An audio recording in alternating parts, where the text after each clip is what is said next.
Probably my face. I did my microneedling last night because even though I knew my Sephora package was going to come today, one of them, I thought, well, usually my packages don't get here until 3 o'clock and it's too late for me to shoot anything, so I'll shoot something tomorrow and this will be healed up considerably. Not so.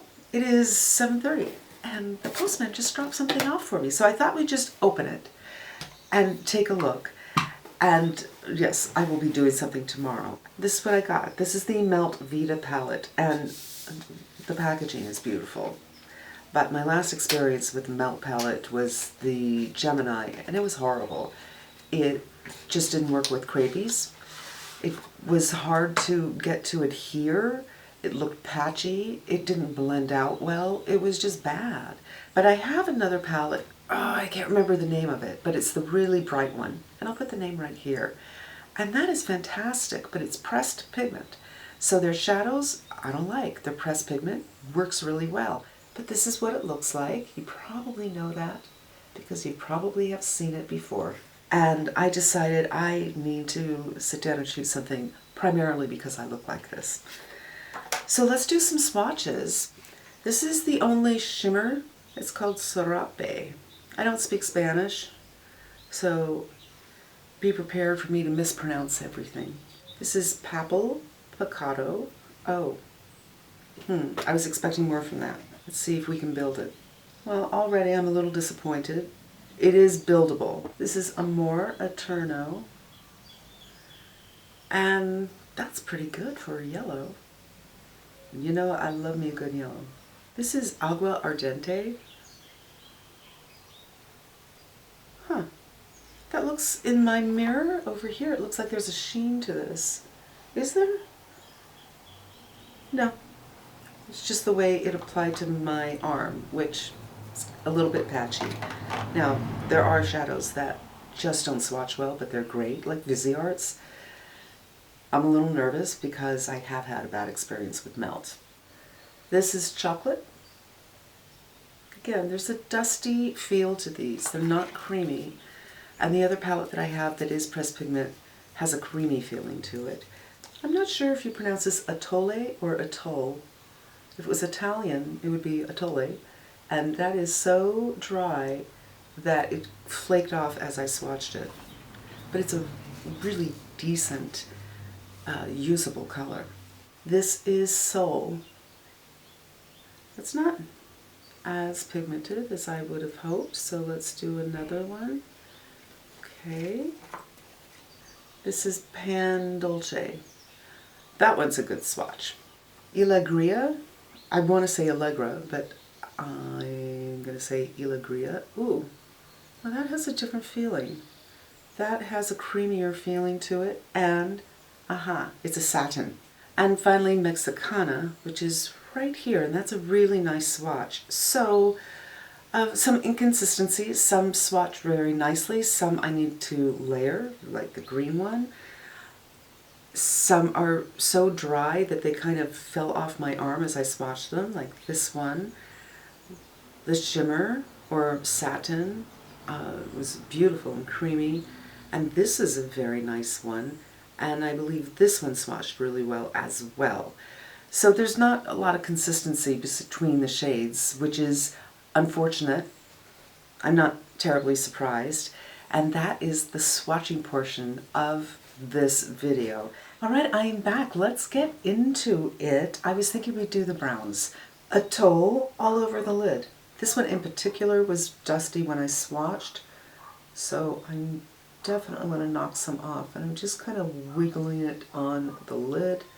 I did get foundation and a little concealer on my lid, so it should adhere very well. This is a nice neutral to cool. Just kind of receding the hood and giving a little shape. Next eye. And now this one, which I think is Agua Ardente. And again, you guys, I don't speak Spanish. And I have an Italian friend. And I took French in high school. So I probably put my emphasis on the wrong syllable. It's just the way it is.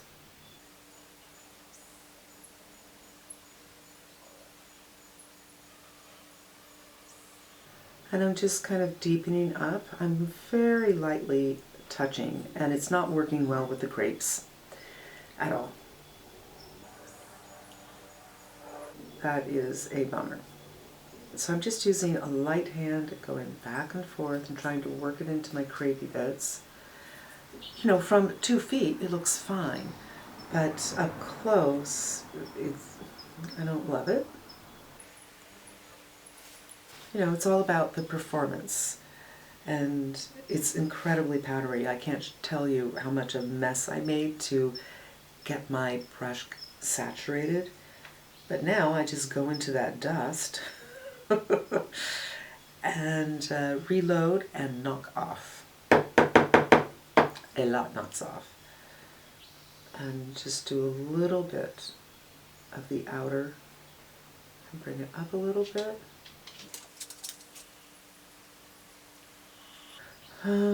Not incredibly impressed. It looks fine, but I'm not impressed. Do the other eye. I'm going to go in with this darkest brown and just do a little bit of lining, and this is chocolate.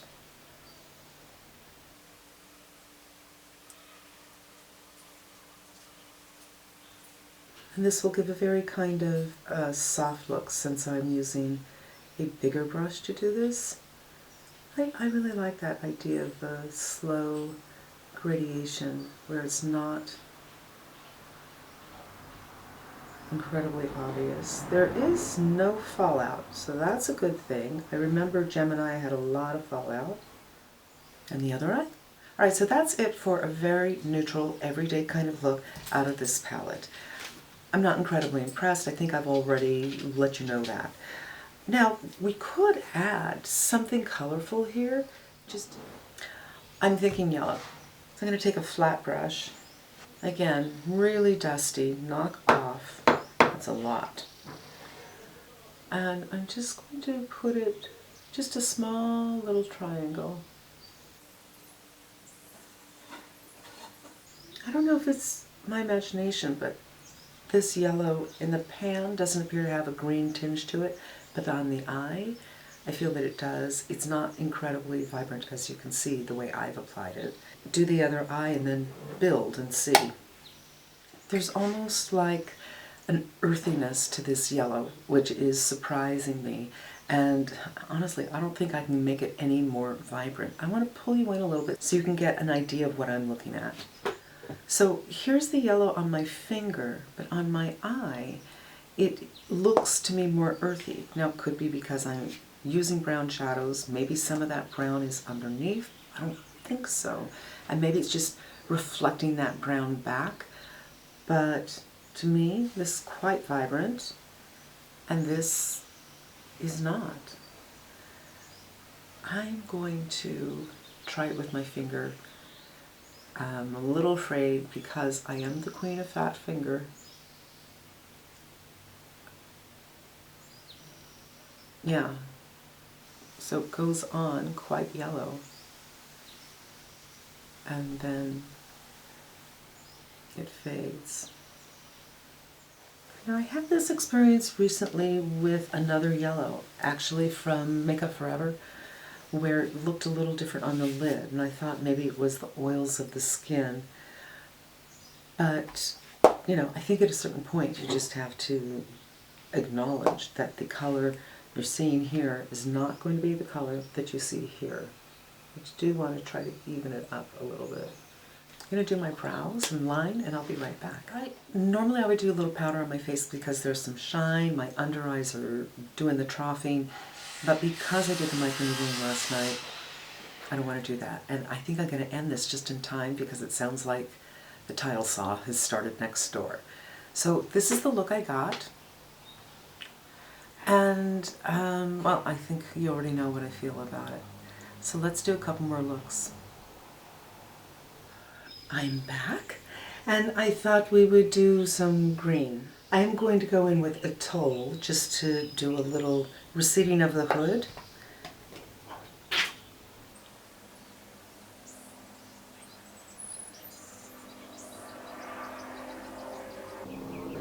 And I do have a little bit of concealer, foundation, whatever. It's not like I put it there on purpose, it's just I spread out whatever I have around my eyes to get onto the eyes. It's just a little something to even out the redness. And by the way, yesterday, about 4 hours after the brown look, it started to fade a little bit from a distance of a couple of feet. If you have eyesight like mine, which is, not great, you can't see it, but on an 8X you could see it kind of falling apart. The last yellow that I played with, I had the same issue where the yellow looks very vibrant, as I showed yesterday with the browns. It looks very vibrant here, and when you put it on, it's quite a bit darker. Now, Papal Picado, which is such a pretty green, and I think this is going to be a pretty simple look. I'm just going to have the yellow in the first half and the green at the second, although the green is not really showing up really green, is it? So this is also kind of showing up a little more dirty. Maybe it's because I had the brown down first.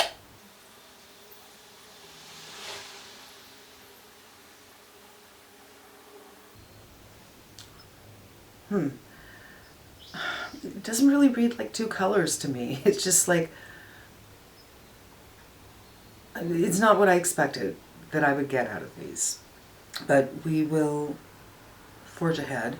Without a doubt, there's a lot of yellow in this green, but I'm not feeling like I'm getting a lot of green in here. I'm going to try a different brush and kind of pack this on. It's not quite as fluffy, and maybe that's what I need, something that packs on a little bit more. It's still a blending brush of sorts. It's looking a little more green now, but it does have a dark undertone, just like the yellow does.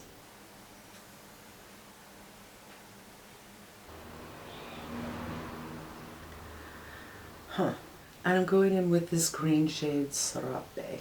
The reason I didn't bring you in very close today is because I did do microneedling, not last night, but the night before, and I'm still looking pretty rough, and the foundation just isn't laying very well. I just look very dry. If I go too high up, it's just going to transfer. So I tried to do the Serape on my inner corner just to see how much shine I can get from it. It's just too dark for the inner corner, and it made me look a little cross-eyed. So I tried my best to take it off, and I'm going back with the yellow to go over that area.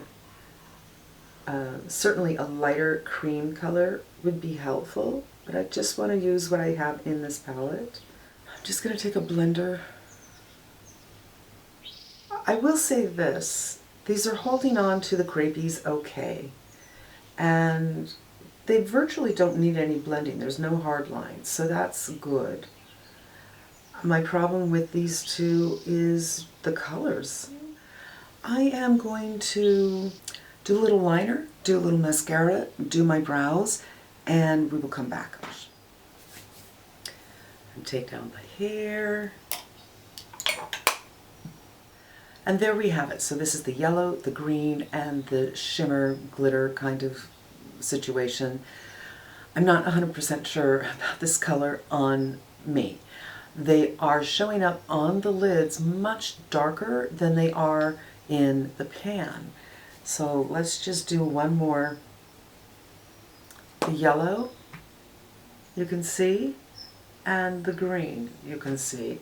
When I swatch them, they're really dry.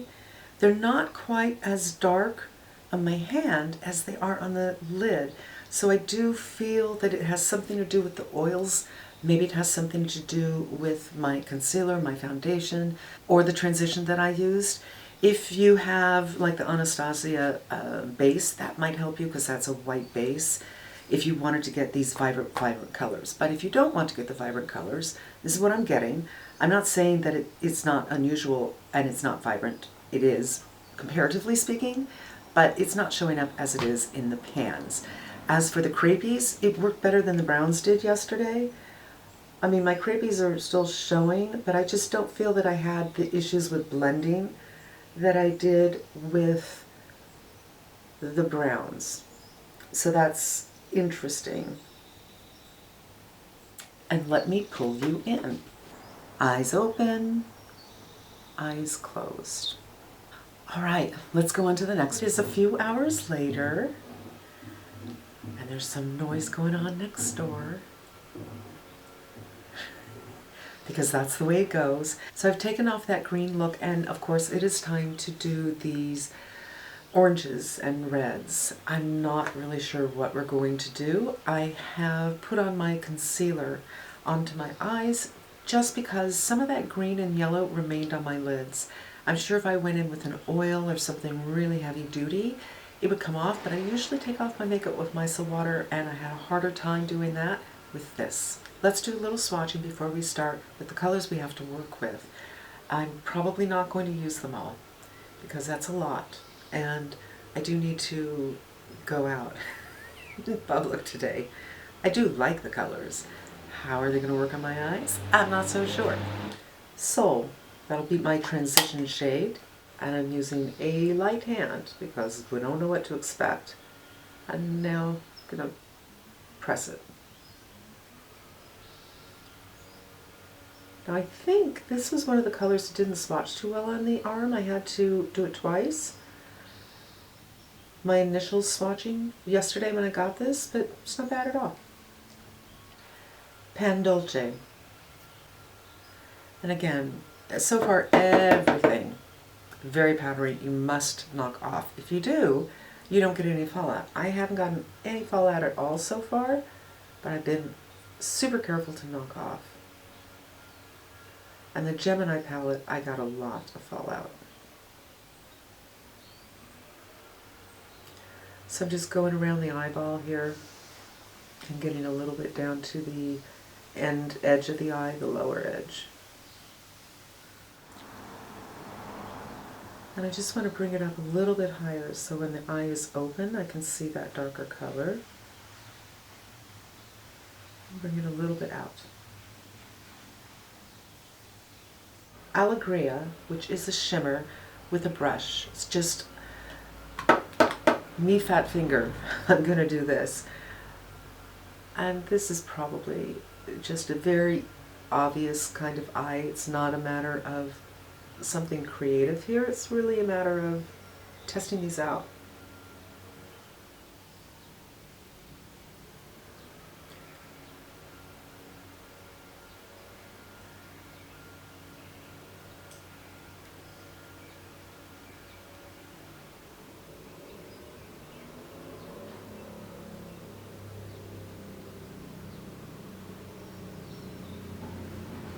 It's very pretty.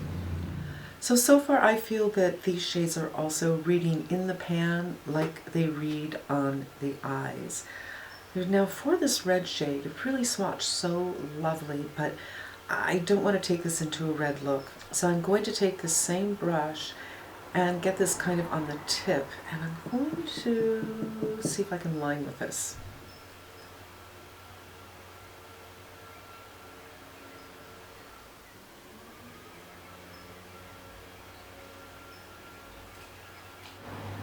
Darn. Okay, it's not an accident that I haven't pulled you in, you guys, because of my face. It's quite swollen and puffy and doesn't look so hot, but I will pull you in when I'm done so you can get an idea of what I was able to get. And maybe a little up here as well. This red is working very, very nicely. This might be, the chocolate and the red are probably the best, most workable shades in this palette. I'm going to take this little brush and just work on blending a little bit. I don't want it to be too all over the place.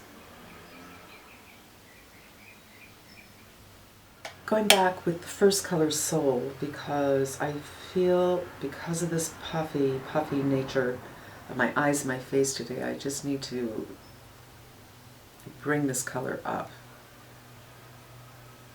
because I look like I'm all hood. And of course for me, under eye liner, I feel just pulls everything down too. So, sorry.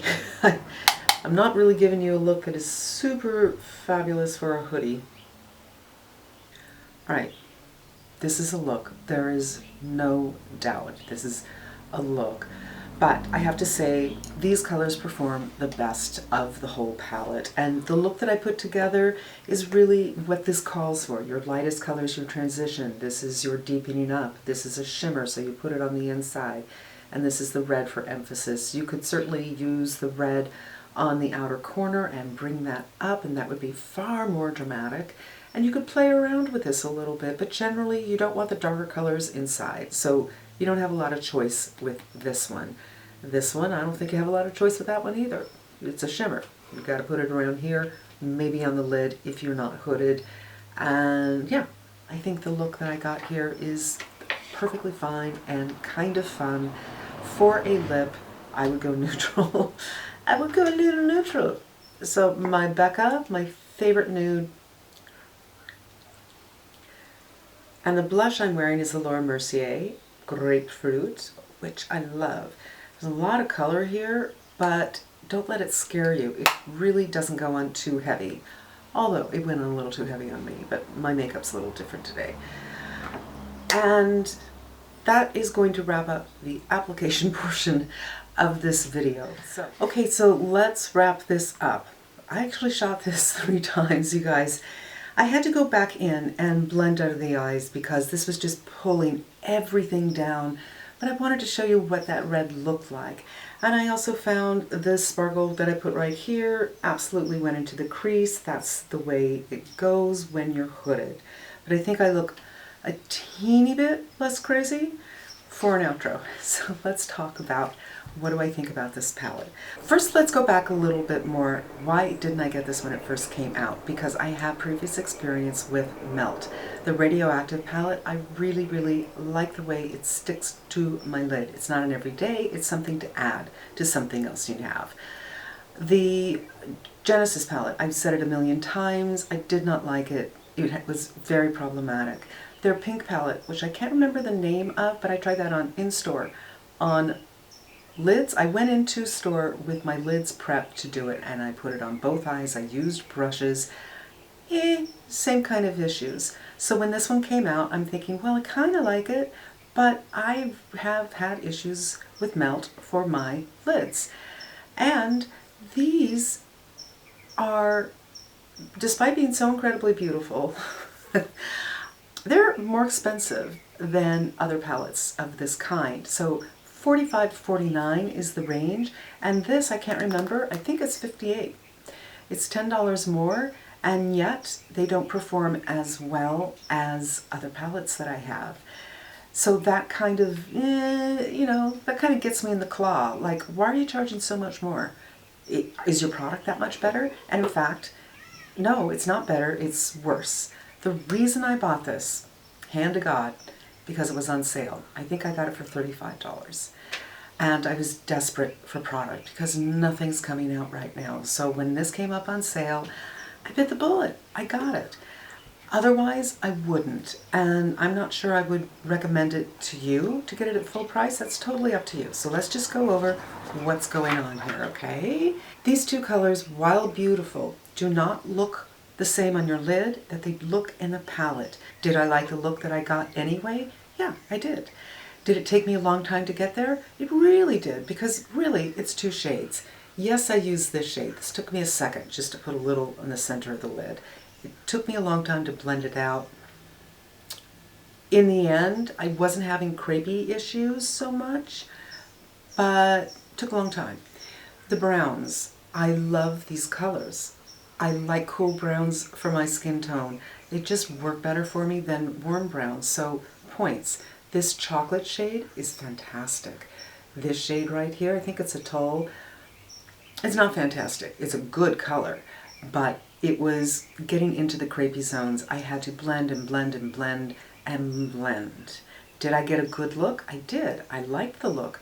Is it worth it to me to spend 2 or 3 times longer putting together a look? because you like the colors. For me personally, no. I'm just past that. You know, the Genesis helped me get past that. It was like, from now on, palettes don't work for Crepey. I'm not there. It's incumbent upon you to produce really quality stuff for me to buy them, or stuff that works for me. You know, it doesn't have to be expensive. It doesn't matter how much it costs. It just has to work. And it doesn't. These 4 colors here were the best of the group. This red's crazy pants. But I didn't have any problems with these, even though I think it was this one that didn't swatch very well. They just worked. I didn't have to spend forever. In fact, even though this is 4 colors, this was the fastest I did out of all 3 eyes. I didn't have to blend till filth, as Jeffree Star used to say. It's not getting stuck in my Crepeys. I got nothing bad to say about these 4 colors for the Crepeys. But I do have comments on everything else. And that, my friends, is my conclusion. I hope that I'm giving you notes that you can work with, that can help you decide, is this a palette that you want?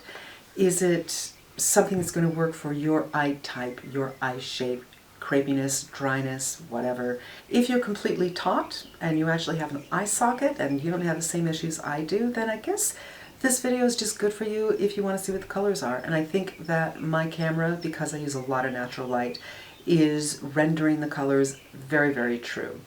Right now my light's a little bit different than it was this morning, but you're getting a good idea in all 3 lights actually.